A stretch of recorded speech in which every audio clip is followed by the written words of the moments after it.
It's my love letter to my city. Luckily, I was the last person to document the last records of Gaza, the golden era of Gaza. At the time, I was thinking to leave London temporarily and go and settle in Gaza for some time. I wanted to promote Gaza to the world because Gaza has been under Israeli suffocating siege and blockade for almost 20 years. And only Palestinian Gazans were allowed to go back to Gaza.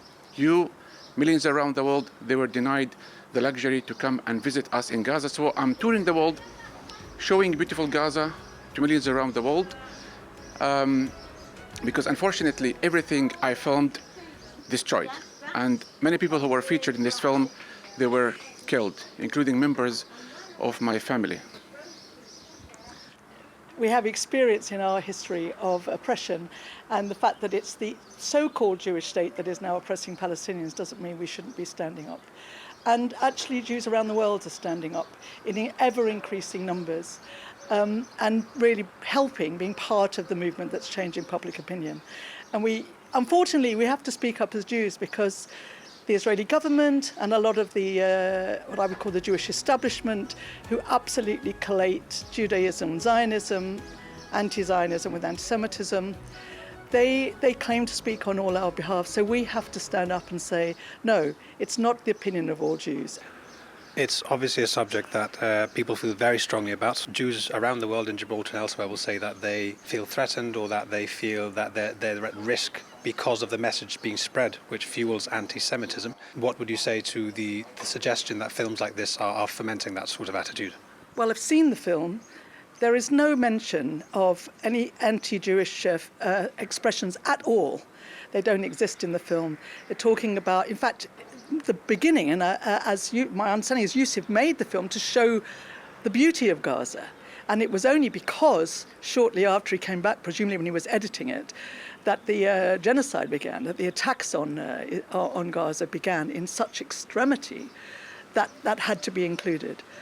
So it wasn't a film about Jews, and I think it's potentially, well, I think it is actually anti-Semitic to say that if you're criticizing a state doing the most horrendous things, the list is endless, I could go into it, of absolutely terrible things, not only in Gaza, to say that Jews should associate themselves with that and that criticizing that is anti-Semitic, I think that is what's anti-Semitic. And many, many, many Jews around the world are agreeing with me. This dehumanizing of people is terrible. And what the film shows is people just living their lives, swimming in the beaches, eating in the cafes, visiting their churches, their mosques. And I want them to understand that and to put themselves in those people's positions. Just take 5 minutes and imagine that you were in that position with that history and imagine how you might feel. It's sad that we have to produce documentary films to prove to the world, to convince the world that we are normal human beings. It's sad that in 21st century people are denied the right to have a dignified, decent life. People in Gaza, including my family, 2.3 million people, are denied the very basic rights. There is no electricity, no water, people under stress all the time. People have to beg for water. My family were starved. It's unacceptable that Israel enjoys impunity.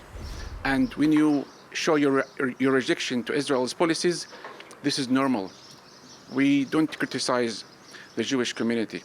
We have so many Jewish people taking part in our demonstrations across the world to say not in our name. Wrong is wrong, enough is enough. Palestinians have a right to feel they are free, to have self-determination and to have their own independent Palestinian state.